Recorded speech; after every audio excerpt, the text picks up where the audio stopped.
From UFOs to psychic powers and government conspiracies, history is riddled with unexplained events. You can turn back now or learn the stuff they don't want you to know. A production of iHeartRadio.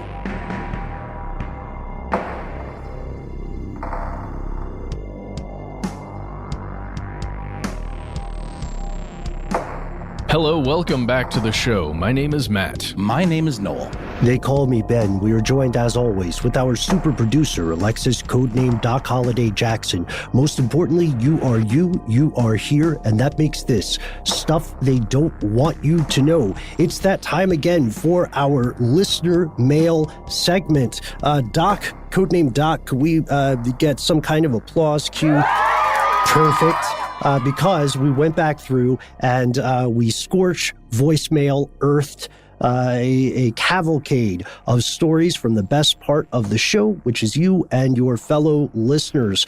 We've also been getting some great responses to stories that we covered in the past, been getting some firsthand follow-ups. What we have for you today, one question that I think has been on a lot of our minds for a number of years, one story that was in particular very new to me, and then another disturbing follow-up to some things we've covered occurring in the land of our neighbors to the north, which would be Canada for anyone who can't tell from our accents somehow. So with this in mind, gentlemen, where would you like to start? Would we like to start with government plans, the futz with mind control? Would we like to start with crime and sports, or would we like to dive into perhaps the most grisly stuff? How about sport crime? Oh, that sounds fascinating to me. Yeah, that's where you want to go, huh? You want to travel to Ireland a little bit and go worldwide with it? Let's do that. I agree. Take it away, Matt. All right, taking it away. We are jumping to a message, and don't worry if you sent this to us. You asked us to keep the email confidential. I have removed anything that could be possibly identifying here, and I'm just going to read the content of what you sent us. So this comes from Anonymous Boxing Fan. Cool? Cool. This person writes, I'm a casual boxing fan, and last month I'd clicked on a link on a BBC article that caught my attention. The article connected Tyson Fury, this is a very big boxer, a big name in the boxing world, Tyson Fury, to a man named Daniel Kinahan, Kinahan, who was a known Irish crime boss dealing in heroin, guns, and money laundering. Daniel Kinahan was the head of a boxing management company, MGM, which is now named MTK. I believe it was a PR move to change the name, cleanse the image, and have Mr. Kinahan take more of a back seat. I know you can relate, but I went down a rabbit hole of reading about the Irish gang war between the Kinahans and the Hutches, H-U-T-C-H. A shootout at a weigh-in, one of the shooters dressed in drag, multiple crime families, retaliation murders, seemed like something out of a movie. It shocked me that Mr. Kinahan was able to still be associated with boxing negotiations and management. MTK is now taking over boxing by managing many more fighters and is expanding into the United States. I was surprised to hear an associate was murdered in Connecticut. Come to find out, the U.S. CEO of MTK, this boxing management firm, Bob Yalen, Y-A-L-E-N, lives in Connecticut. I'll provide a few links to articles in the BBC documentary. This hasn't gotten much coverage in the U.S. and thought it might be a topic you guys would like covering. Keep up the great work. Kind regards, Anonymous Boxing Fan. Mm-hmm. So, oh boy, is this listener correct in that this is a rabbit hole. I have to be honest with everyone here. I kind of stuck to the BBC as a primary source just because there was such great reporting coming out of that outfit.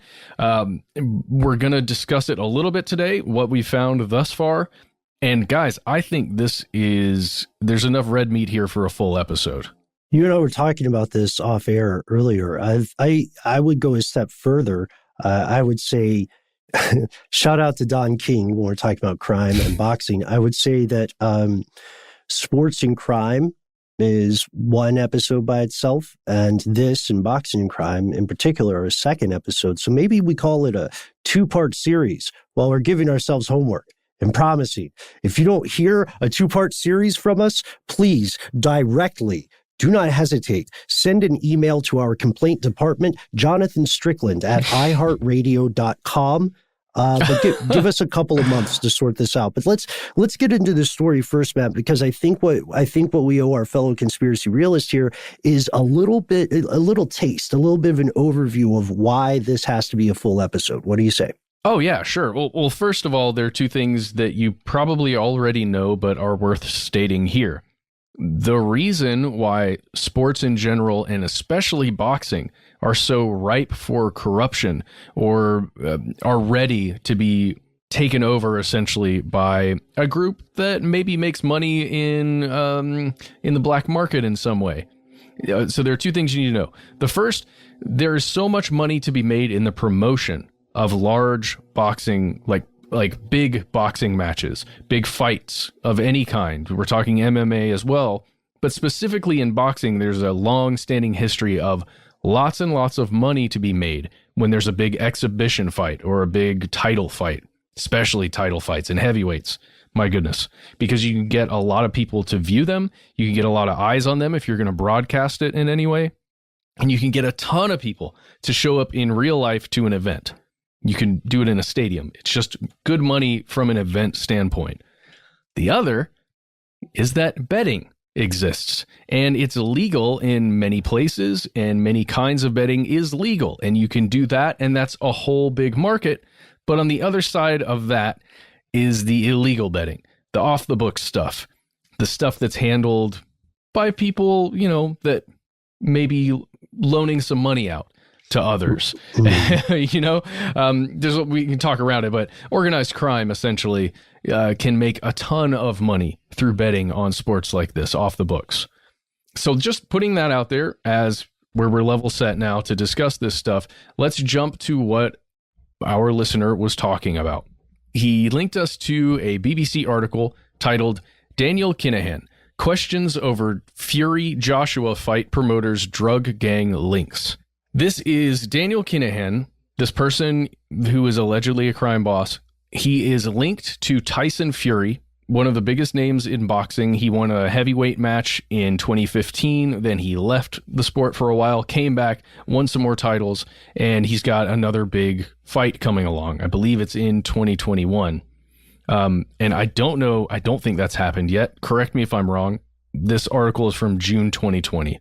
But this whole article is about Tyson Fury went on social media and made a post about how he thanked Dan, a guy named Dan, and then mentioned Dan Kinahan in particular for making this fight happen.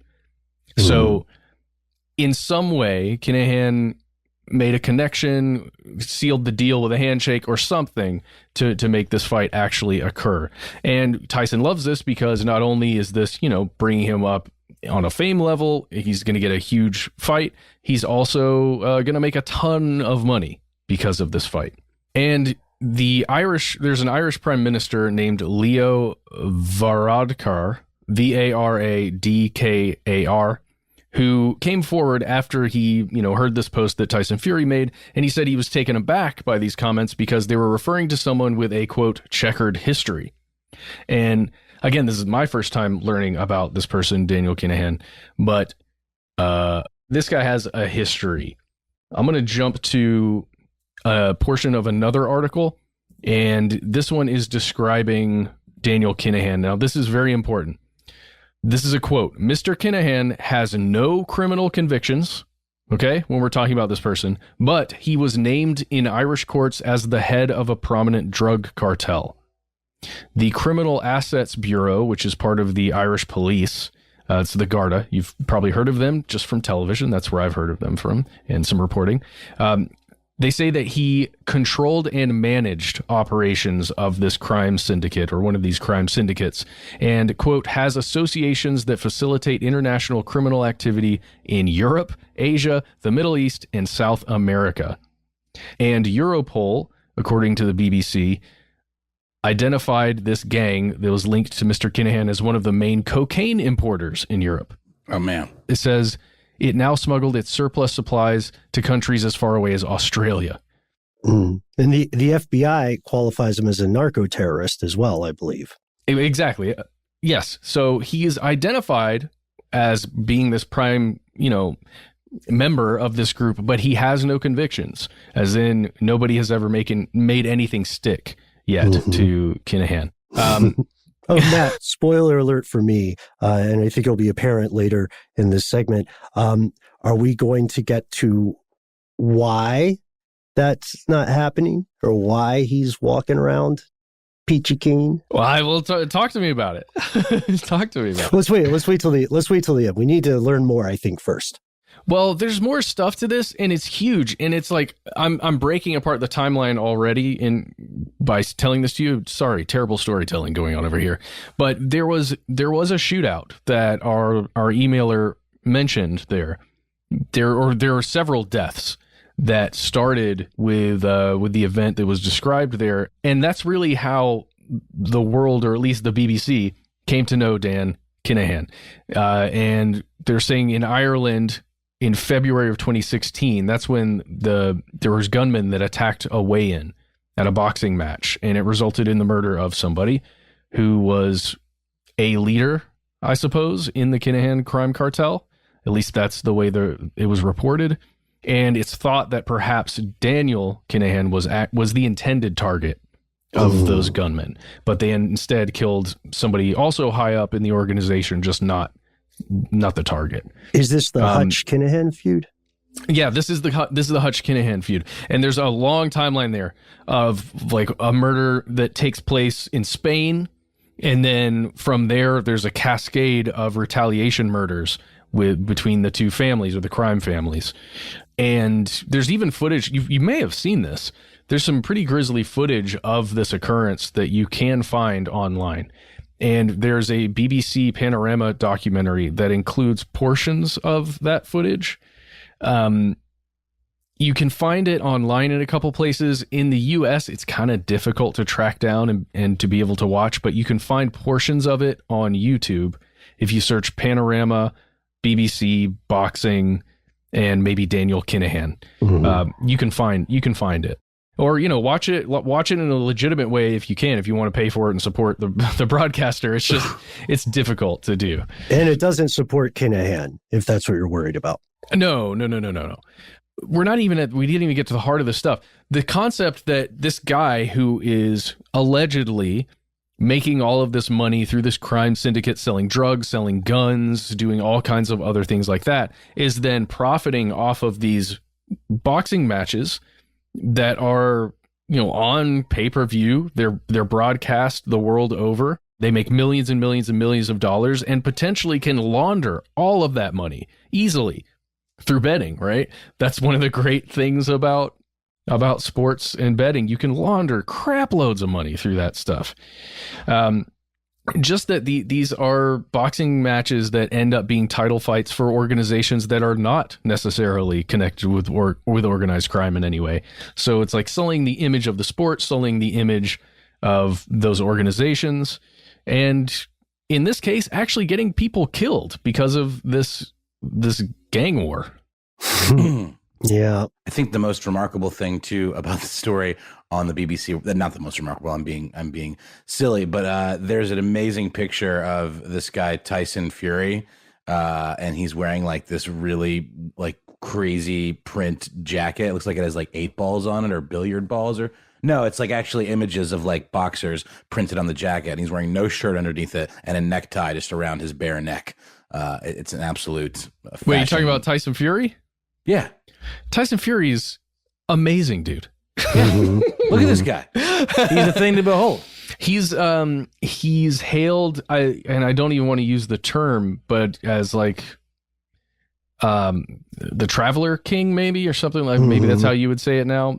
Yeah. The Panorama, I think, referred to him as the Gypsy King. Right. I don't know, but he's pretty awesome. You can see some. Well, in my opinion, he is a very interesting character. Let's put it that way, because he really kind of just jumped on the scene and then he went into some hard times. He got in some rough places, came back, and he seems to be pretty inspiring just in that he just goes for it. I wonder if Brad Pitt's character in Snatch was based on him. Yeah. Mickey O'Neill from Snatch is like a known cinematic adaptation of Tyson Fury. Oh, okay. Makes perfect sense. It's like how that's actually how I learned about Tyson Fury. No ding on Brad Pitt's acting, but I thought this had to come from somewhere. Wait, that's blowing my mind. Is that true? Yeah.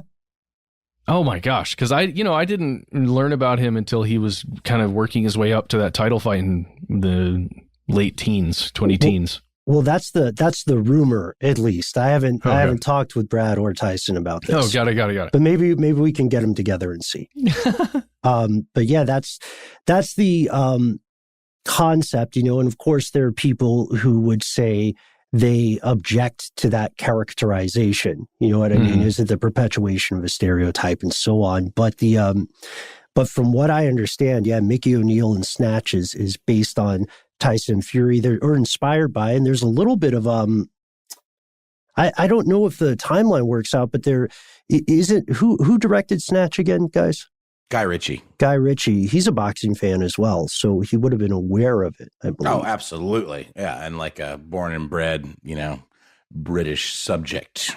Good point. So what also is weird here, now, I haven't watched the Panorama documentary yet, Matt, but what's weird to me here is that, yes, a ton of money moves through boxing.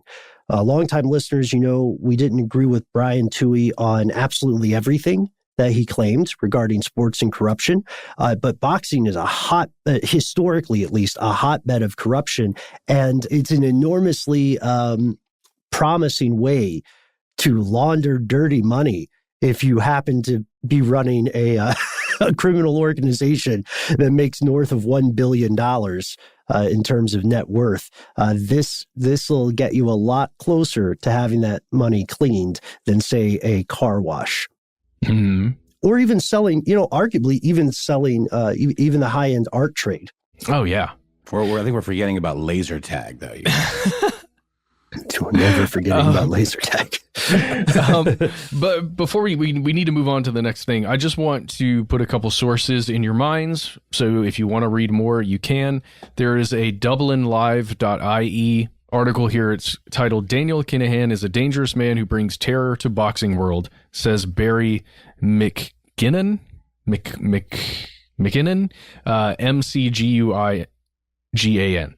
McGigan. I don't know. Sorry. He's a famous person who I should know how to pronounce their name. But you can look that up on Dublin Live. It's got some great reporting on this. And also, if you go to talksport.com, you can read an entire rebuttal, essentially, from Daniel Kinahan himself, where he takes all of these allegations that have been hitting him for about 15 years, or, the allegations have been hitting him for a long time. He talks about his long connection to the sport of boxing. It's really interesting to see a PR statement like this put forward by someone that is allegedly this big crime boss, because if you're just reading it, it doesn't feel like it's a crime boss, and it just makes you go, wow, the PR team's really good, this guy's brilliant, or something is going on here. I don't know. It feels like a movie. It's just like what our emailer said. It feels like a movie.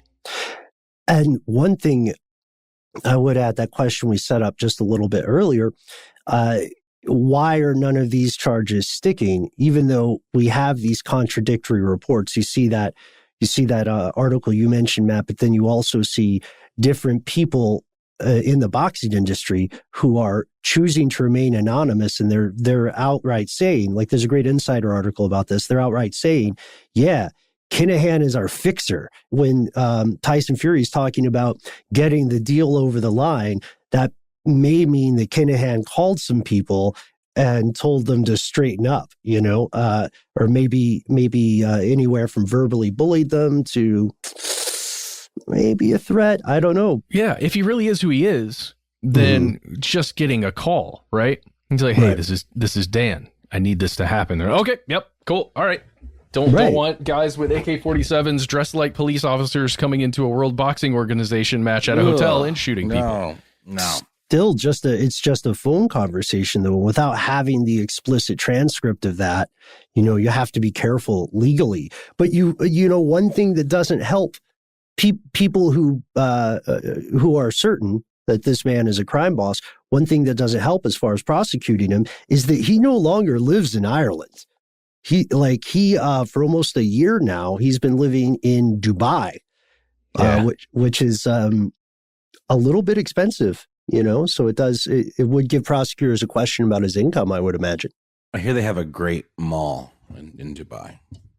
I hear Dubai is a great mall. Yeah, it's like one big giant living mall. Isn't Dubai also a place where like the rich and famous and potentially crooked kind of kick it out of the prying eyes of law enforcement? That could be said about every big major metropolitan city, I imagine. But Dubai for sure has that. Like, I've heard that before, right?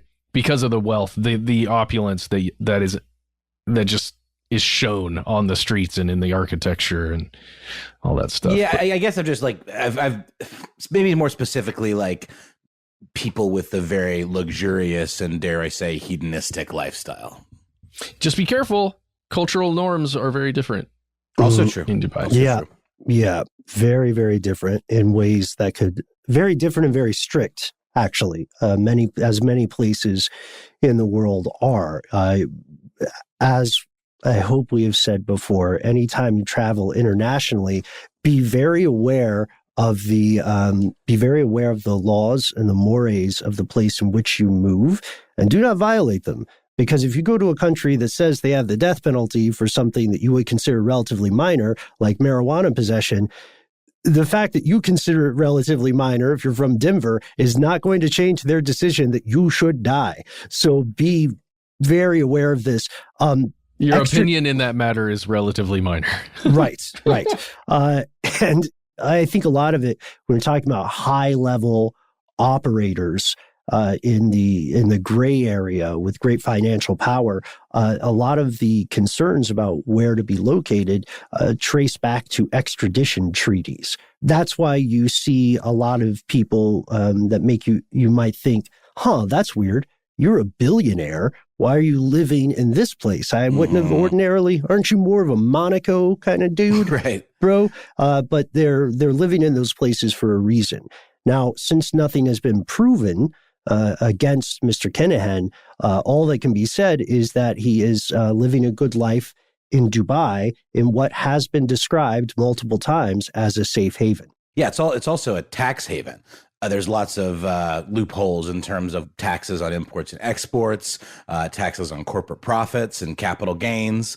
Corporate taxes in general are not a thing. And there's also no customs taxes on goods that you bring in or out of what they call free zones there. That's, on the corporate level, but there's also plenty of individual tax benefits as well. So. Wow. All right. So, let us know what you think about Daniel Kinahan and boxing and what's going on there. And let us know if you think Dan's life has any similarities to Tommy Shelby. It feels like there might be something there. Feels very similar to me, but maybe I'm completely wrong. Let us know what you think. We'll be right back with another message from you.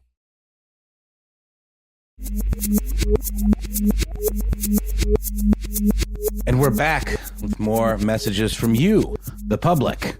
That is you, the most important part of the show, as Ben would say. And we all agree. It's just the truth. I have a voicemail I would like to play for everyone, if that's all right. By all means. All right. Well, this one comes from Chris, and it concerns CIA experiments with psychedelic and other drugs, and also a very famous bomber that we all know and love. Maybe not love. Here we go. Chris again. I swear I have an actual life, but I was just sitting here drinking and thinking about your podcast. You may have done this, I don't know, but just a topic headline, did MKUltra make the Unabomber? You can make an argument that it did. Kaczynski was definitely psychologically, I don't want to say tortured, but yeah, tortured by the company. Also, yeah, like the manifesto is like, if it was written by anybody else and a little less extreme, it would be groundbreaking, important work. I think Kaczynski is a terrible person who shouldn't be lauded as a champion of anything, but he's definitely no idiot. I don't know what compelled him to blow people up anonymously. It's a cowardice, terroristic act, and I'm very glad he is rotting away in a Supermax in Florence or Terre Haute. But yeah, maybe that's like some blowback from MKUltra. So yeah, thanks again. I work in Bay Area tech. I do quality assurance. I'm not some tin hat loony who, yeah, I know I called too much. Sorry. Never apologize. Nope. Definitely never apologizing. Chris, thanks for the voicemail, and we believe that you have a life, Chris. We do. We know that this is only a small portion of it, and we're lucky that you devoted it to us and bringing up this topic, which I think is super interesting. There's apparently a lot of controversy around this Discovery Channel documentary that came out about the Unabomber a while back. The Unabomber himself, Ted Kaczynski, Theodore Kaczynski, wrote a letter kind of debunking personally this notion that is put forth in the documentary. This article from Deadline from January 7th, 2018, headline, Retired FBI Agent, the Unabomber and I agree, TV series on him is inaccurate. And then, so specifically referring to MKUltra, Kaczynski has this to say. From several people I've received letters concerning that Discovery Channel series about me. And it's clear from their letters that the Discovery series is even worse than most of the other media stories about me. In fact, the greater part of it is pure fiction. Among other things, they apparently passed on to their viewers the tale that through the agency of Harvard professor H.A. Murray, I was repeatedly tortured as part of the MKUltra mind control program conducted by the CIA. As we all know, MKUltra is a program, this is not Kaczynski speaking, where it, as like a kind of a response to this notion that our enemies were developing mind control drugs, things like liquid THC and LSD and other, mind altering substances were given to people, often anonymously, or like basically people were like dosed and they were observed and to see how it would affect them. Or, for example, there are instances of people being dosed with liquid THC and then tried to see how loose their lips were as far as like, secrets, agency secrets and things like that. There's a story about one particular agent that was involved in this program named George White, who dosed a mafia member with this THC by injecting into cigarettes and got him to get pretty loosey-goosey about stuff that would have had him killed as a member of, La Cosa Nostra. So interesting stuff there. But yeah, back to Kaczynski. He says, the truth is that in the course of the Murray study, there was one and only one unpleasant experience. It lasted about half an hour, and I could not have been described as torture, even in the loosest sense of the word. Mostly the Murray study consisted of interviews and the filling out of pencil and paper personality tests. The CIA was not involved. Since people may find it difficult to believe that the media would broadcast such a conglomeration of outright lies, I'm sending you herewith a copy of an article by FBI agent Greg Stejskal, in which Stejskal claims, forgive me if I'm mispronouncing that name, the J might be silent, that the greater part of the Discovery series is fiction. Stejskal's purpose is to defend the honor of the FBI, not to tell the truth about Ted Kaczynski. In fact, not all of his statements about me are strictly accurate. That's interesting. But the fact that Discovery lied about the FBI investigation should make it easier for people to believe that they lied about me too. Mm-hmm. And it would appear that that claim is specific to the Discovery documentary series.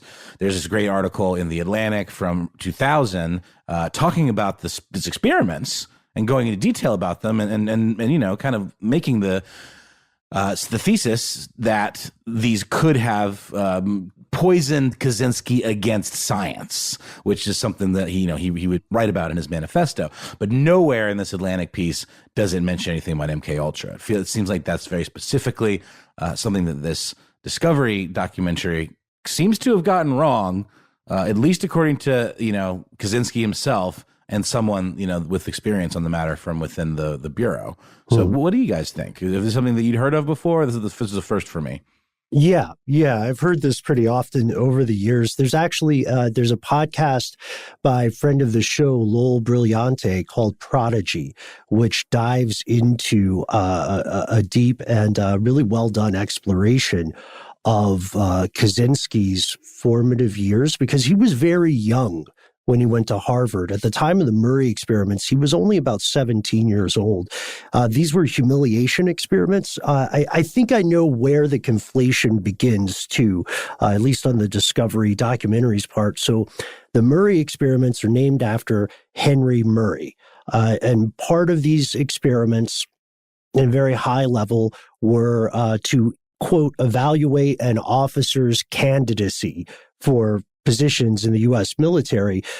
The reason people are maybe stringing some red string conspiracy yarn between the MKUltra CIA experiments and the Murray experiments is that Murray himself worked for the OSS, the Office of Strategic Services, during World War II, which a lot of us will recognize as the predecessor of the CIA here in the U.S. And so maybe from that point, I can see how it might be easy to confuse the two, but the OSS is not the CIA, and the fact that Murray worked for the OSS during World War II does not necessarily mean that narrative of the CIA financing this is correct. But there is a tantalizing thing here.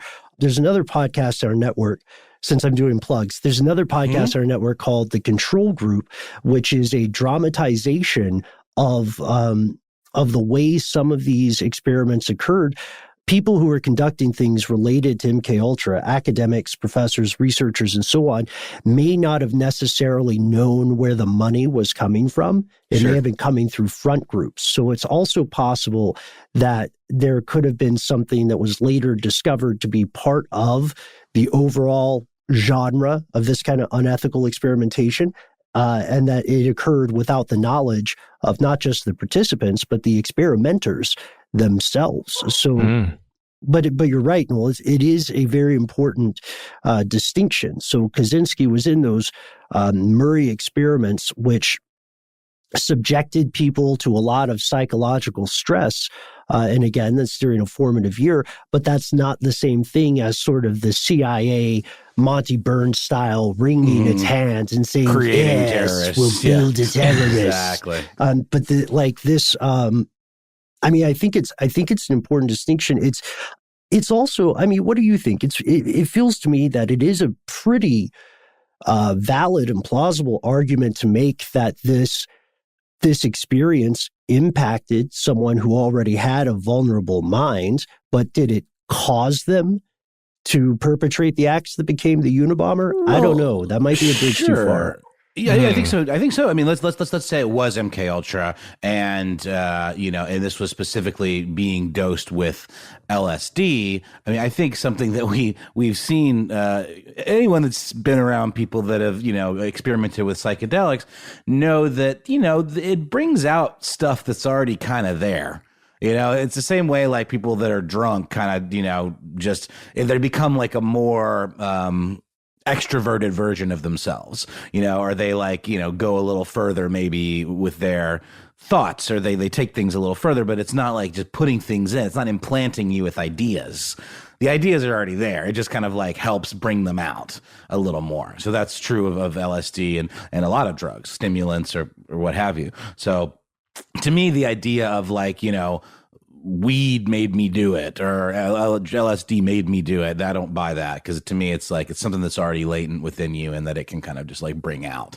But I don't really buy into the idea that it can create a monster. But since we're plugging things, I'll also say that their iHeart Originals slate is coming out with a show at the end of this month, I believe, called Operation Midnight Climax.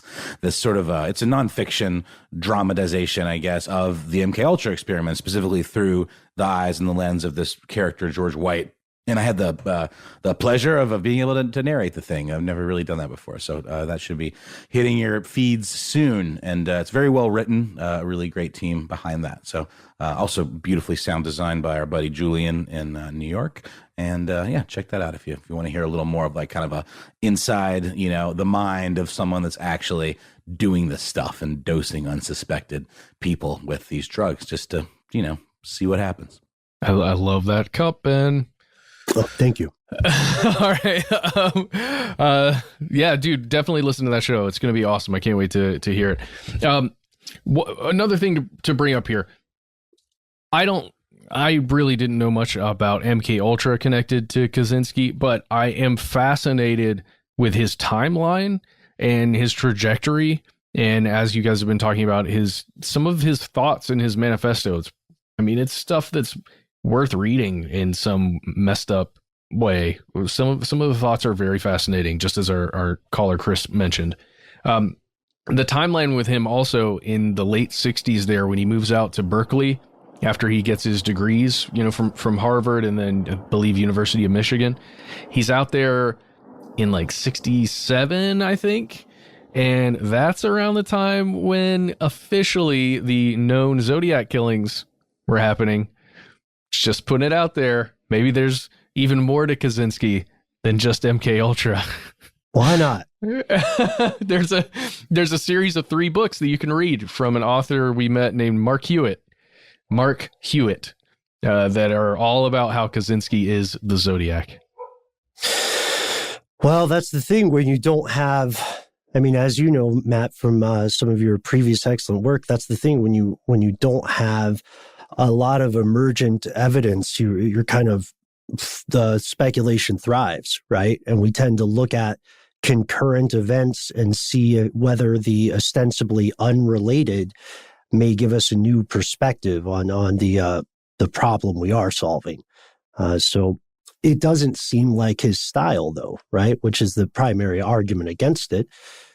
Well, one of the arguments Mark puts forward is that it evolved. So in 67, again, according to Mark, when he's in Berkeley as a professor there, right, which is right near Benicia and Vallejo, where the confirmed killings occurred in San Francisco is just across a bridge. He allegedly, according to this author, those killings were like his beginning, his warming up, essentially. And then when things got too hot, he escaped to, God, I want to say Montana. I think it's Montana, right? Isn't that where he ended up? That's where he built a cabin. Right. He goes to Montana because things get too hot in San Francisco and that area for the Zodiac, and begins another version of a death campaign, basically. Well, this is one I would want to hear from the listeners. What do you think, folks? Yeah, I'd love to know what you think. He's clearly a brilliant person, right? You can't go to Harvard, get a degree, then go to the University of Michigan and get a master's and doctorate in math and not be able to put things together very, very well. There could be some screws loose, though. Yeah, no question about it. Well, I think it's time to take a quick pause for another sponsor break and then come right back with some more listener mail.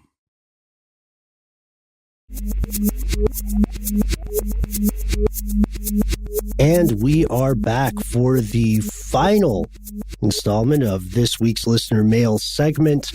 This is maybe not appropriate for everybody in the audience today. It details allegations of corruption in ongoing crime in Canada, the kind of stuff that we have covered in previous episodes on the Lost Highway, previous episodes on things like unapprehended serial killers, which unfortunately ended up being a 3-part series. So without further ado, I'd like to share this with you folks and then with my co-host and see what everybody thinks here, because I've been digging in, and I'll be honest, at this point, the situation seems disturbing. Hi, you can call me Violet. I give permission to use my voice. I live in Vancouver, BC, Canada, and we have a huge conspiracy regarding serial killers. The first serial killer you should look into is Robert Pickton. He owned a pig farm where he fed his victims to his pigs, and the meat he sold in the 90s may have contained human flesh. Currently, there is a 90-plus page document that has been released with all of the details and is currently trying to be suppressed by the VPD and the RCMP. There is a huge suspicion on the RCMP and VPD for their involvement, and they are presently attempting to destroy evidence that they had any involvement in it. Talking out about this has resulted in many people getting death threats, including myself and other outspoken women. This is related to the current situation where the police all over BC are ignoring attempted kidnappings of women and children. And then a woman from that city usually goes missing. They are all around the same age, height, and weight. They are mostly all white. We have had a problem. We do currently still have a problem in BC with missing and murdered Indigenous women. And now women are standing up and demanding the RCMP take us seriously. They are ignoring us. They are dismissing every single one of our claims. Women are being driven off the road. Women are being attempted to be snatched from their vehicles. The RCMP, are refusing to help us. Someone needs to speak out and help the women of BC. If you look into the statistics of serial killers in Canada, you will find none because Canada refuses to release those documents. The RCMP already know that the trucking routes in and out of BC are highly susceptible areas for kidnappings, and they still refuse to do anything about it. The RCMP are involved. The RCMP are involved and or are protecting the people involved. And this is frightening for all of us. There was a child that was almost snatched on his way to school 2 days ago on March 2nd or 3rd. This is serious. No one is taking us seriously. No one is listening to us. We need your help. Please talk about this on your show because we need more people to bring attention to this. We need people to speak up for us because no one is taking women seriously.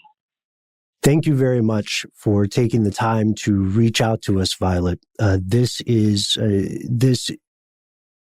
profoundly disturbing. I mean, even if some of the incidents that Violet mentions here turn out to be things that are more easily explained, just the experience of being a person in a community suffering from this is psychologically debilitating. So what I would like to do is, Violet, I'd like to walk through some things that doubtlessly you are already well aware of, but your fellow audience members may not be. First, I want to verify that claim about serial killer collection data in Canada. It is much more difficult to come by than the serial murderer data in the U.S. So difficult to come by that often when experts are looking into statistics or attempting to build metrics for these kinds of crimes in Canada, they use the U.S. as a reference. And the U.S. and Canada are similar in many ways, but I would argue they're not similar enough for that to be the basis of research on Canada. That's what I believe. And I think a lot of people would agree here. So it is also true that Indigenous women and girls, children, are disproportionately targeted, not just by what you would call a serial killer, but also by people who commit sexual assault, also by people who want to waylay someone in an isolated area, maybe steal from them, mug them, rob them, etc.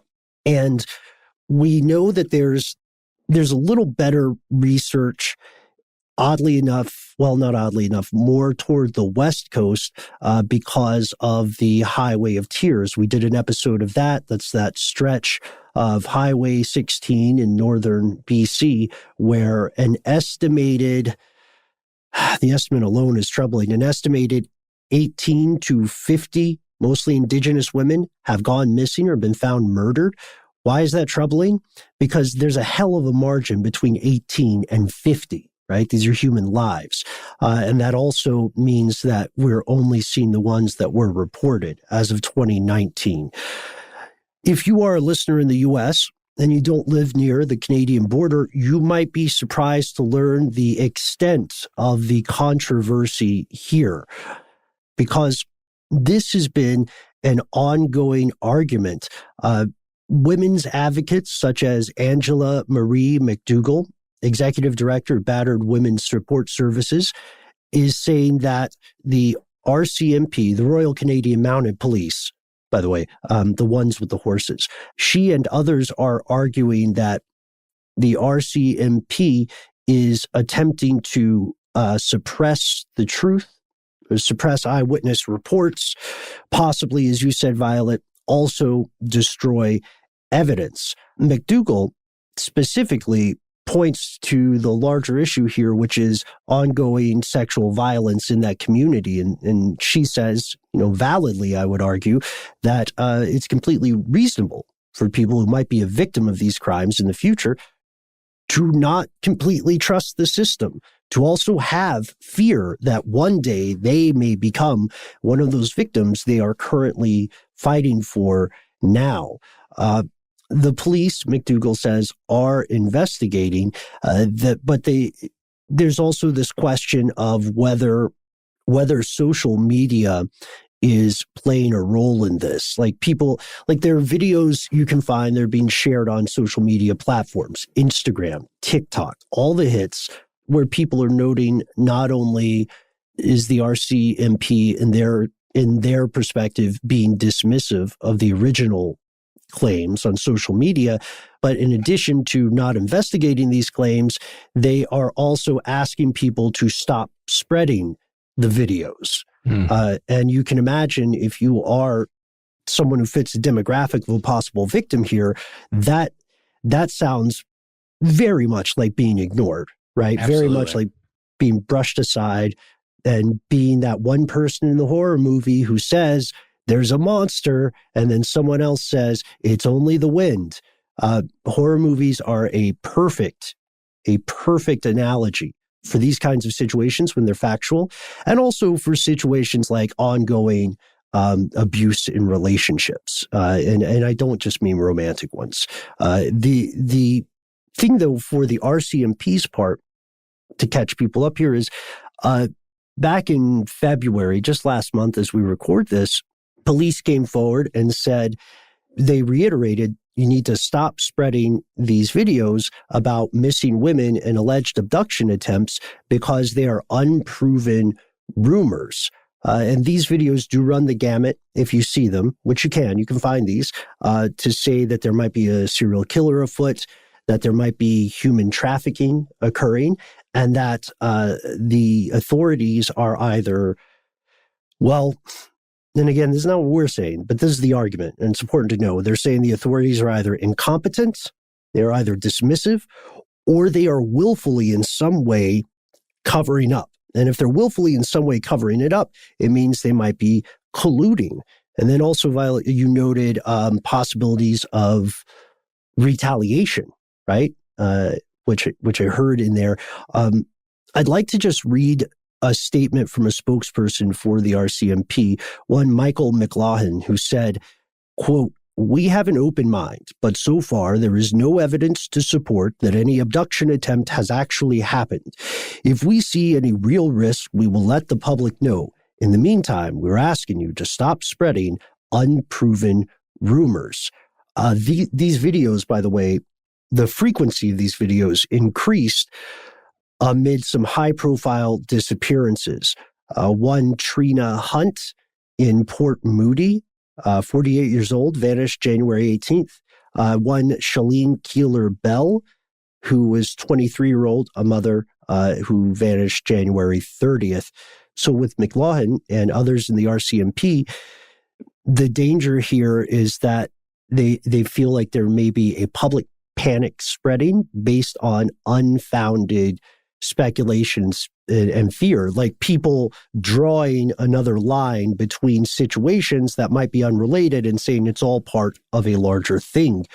And then the RCMP specifically says they're they're worried that people are encouraging one another to carry weapons on their person as a result. But with this in mind, we felt that this would be an important thing to bring attention to, because no matter what's happening right now, unfortunately, there is proven precedent of systemic failure on the part of some authorities to acknowledge these situations and these trends. We did discuss Robert Pickton in the past. You guys remember that? Sure. Yeah, Robert Pickton, man.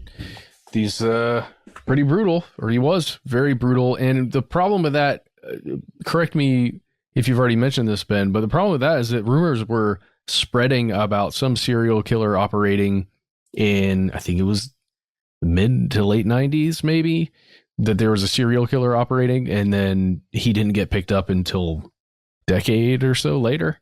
Right. And again, it's that concept if only the police or the RCMP or whoever would have listened to the people, saying and raising their hand and saying, hey, there's something wrong here. Something is going on. That's the concept. The problem is with police, you cannot take action unless you've got some kind of evidence or connective tissue to crimes, right? I mean, you cannot do it.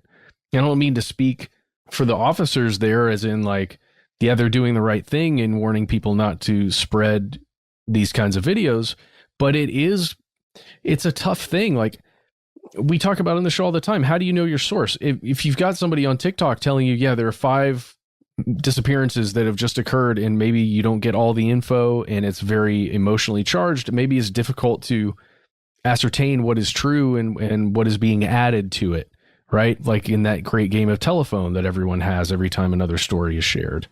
Mm-hmm. It's I would just say it's difficult for police, and who knows what's going on there. I have no idea. But I would say it's in this tough place where I can't imagine the police acting on social media videos and statements like that unless, people are reaching out directly to the RCMP to make statements that could then be acted upon.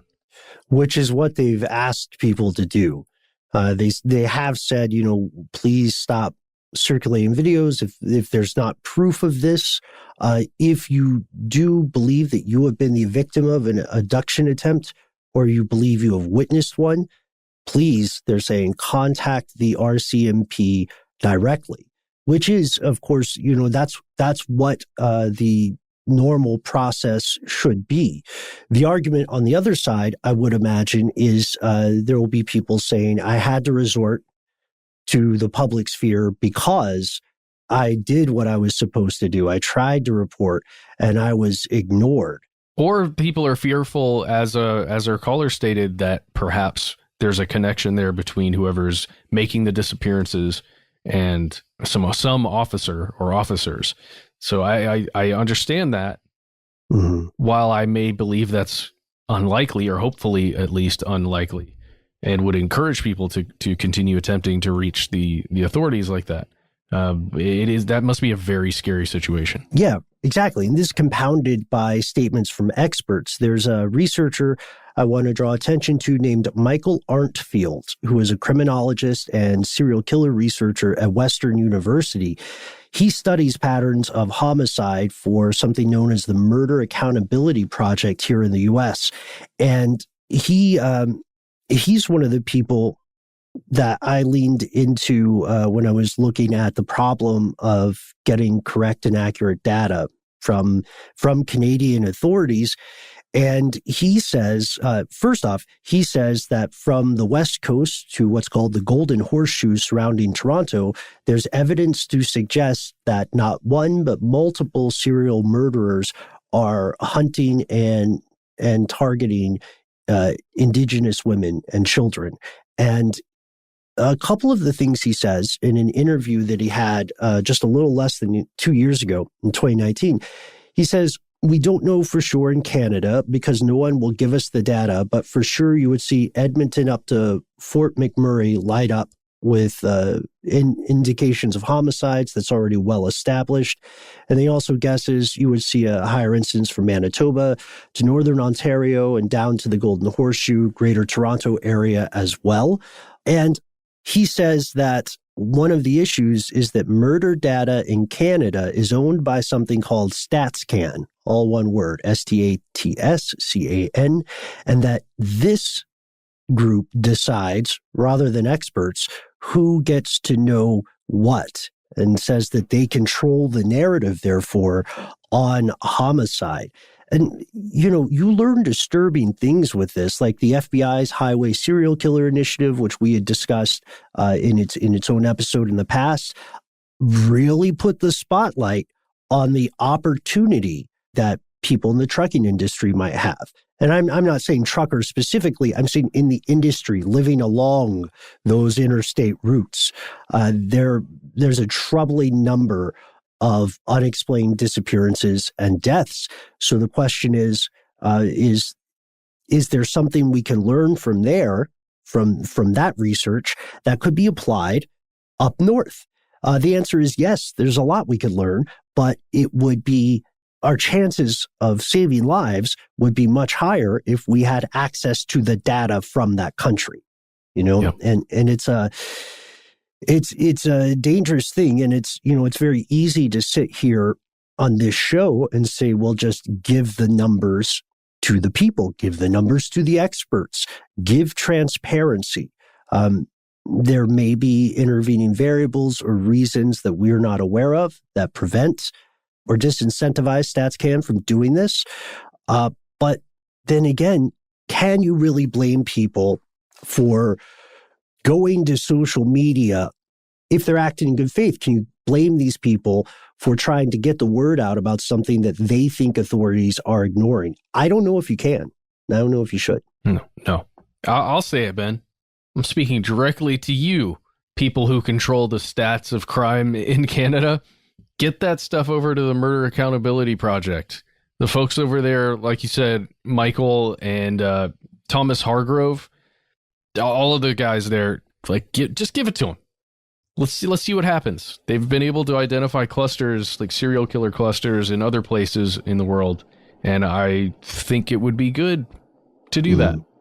There's another issue here. You know, we know methodology is kind of the silent melody that data sings, right? And this means, even though it's a poetic phrase, yay, shout out to my old literature teachers, even though it's a poetic phrase, it describes a really important, possibly dangerous thing, which is it's not just what's reported, it's how it's reported, how it's aggregated, and how it's categorized. So consider this. This is a disturbing thing to leave you with, to tell you that there really is a great possibility that there is something amiss. StatsCan has disclosed that the homicide rate for Indigenous women in Canada is 6 times higher than the homicide rate for non-Indigenous women. However, Arntfield points out that too often Indigenous women are not properly listed as murder victims. Instead, their deaths are characterized as accidental death or suicide or something known as death by misadventure. You guys heard of that one? Oh, yeah. That's the one where you do something stupid, right? You know, like and you playing on the train tracks or something? It could possibly describe things like drug overdoses, for instance, or maybe someone becomes inebriated and wanders out into the elements and dies of exposure, things like that. It's considered a somewhat anachronistic term, I would imagine. Don't you think death by misadventure is a little victim blamey? It's a little victim blamey. Yeah, they ought to just call it what it is. No, misadventure. Yeah, that's true. But I mean, isn't that the point? Isn't it meant to like imply that you were doing something, like I said, kind of not the smartest thing in the world? Yeah, that's true. The real difference, like what would be the difference between an accidental death and death by misadventure? There's this strong implication that this was something the victim knew was risky, and it's a behavior or activity that they engaged in despite being aware of that risk, which I don't, that's not a phrase that I am personally comfortable with ascribing to someone, you know? You know what made me uncomfortable, Ben? Rewatching the implication clip from Always Sunny after we made that reference. Oh my God. And it's important. I think one thing the writers of that show do so well is depicting how often members of the general public just accept that sort of behavior, that sort of, implication. The part where Max says, hang on, are you talking about hurting these people? So this is something that doesn't have an easy answer yet. In my opinion, and this is just my opinion, the first next step is to release that data. And if it can't, if there's a concern that it would be damaging to an ongoing investigation to release that data publicly, just a general John and Jane blue jeans of the internet, then fine. Do like my pal Matt said, and send it to expert researchers, right? Send it out in such a way that it can be used, and that it can be used in a preventative or predictive manner. There are far fewer serial killers, quote unquote, out there in the world than perhaps true crime documentaries would have us believe. But the fact of the matter is, they are real. You know what I mean? It's not just the wind. And if even one killer could be brought down, if one life could be saved, then it's, not to quote Emily Dickinson, but it is worth it at that point. Wouldn't you say? Like, what price could you put on that investigation, right? The success of that. I am having a hard time squaring or understanding why this data isn't being collected, why it isn't being disseminated more widely. And perhaps that is due to concerns that releasing this to the public might mean that a murderer is able to see it too and then adapt their behavior accordingly. But then, one thing that we never hesitate to point out when we're talking about serial murderers is that they are going to tend to be below average intelligence. They are not clever people, most often. And I know this contradicts the Hannibal Lecter, Kemper kind of things, but the reason those characters in fiction or fact are considered somewhat remarkable is because they are bucking a trend. Like, these people they're not clever, they're not special, they're just monsters. These criminals, if they exist, can be found with traditional investigation methods and using the information that StatCan appears to possess in some regard. So we're hoping that more data is released. I think we can all understand the importance of spreading word when you feel like conventional channels aren't working, but then you can also understand maybe the position of law enforcement when they say we shouldn't, or people shouldn't be propagating these videos. But the best way to stop those videos from being propagated is to have dialogue with the public and to let people know that you are investigating these things. And maybe to ask yourself as an organization, why do people feel like you're not? Where's the disconnect? That is a great point, Ben. Well, it's the point where our show ends today. We want to hear from you. Thank you so much to everybody who wrote, who called in. We want to know your take. MKUltra, CIA, how closely related were they to the creation of Ted Kaczynski's mental state? Let us know. We want to know your experiences with organized crime and boxing or sports in general. If you live in Dubai, tell us if you know any high-class crime lords, just in advance before we decide whether or not we're going to do a tour there.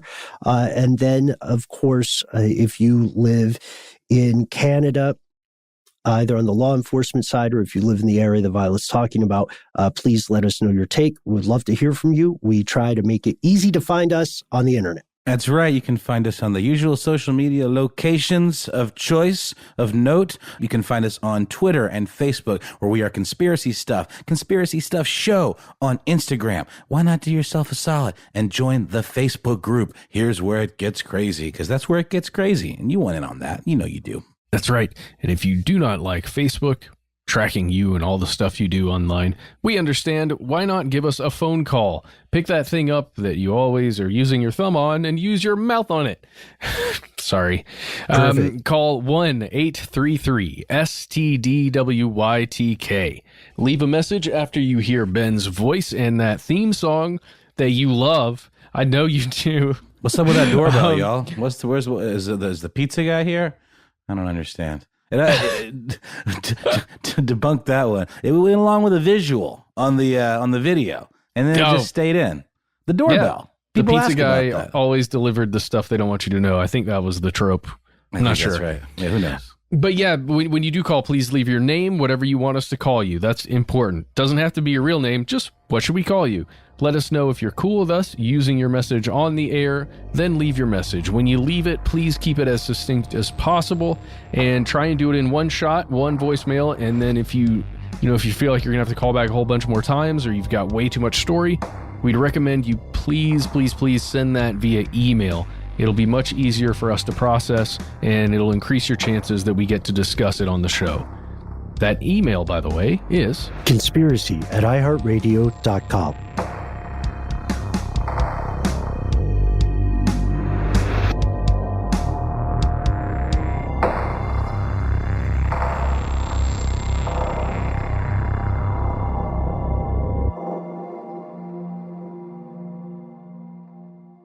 Stuff They Don't Want You to Know is a production of iHeartRadio. For more podcasts from iHeartRadio, visit the iHeartRadio app, Apple Podcasts, or wherever you listen to your favorite shows.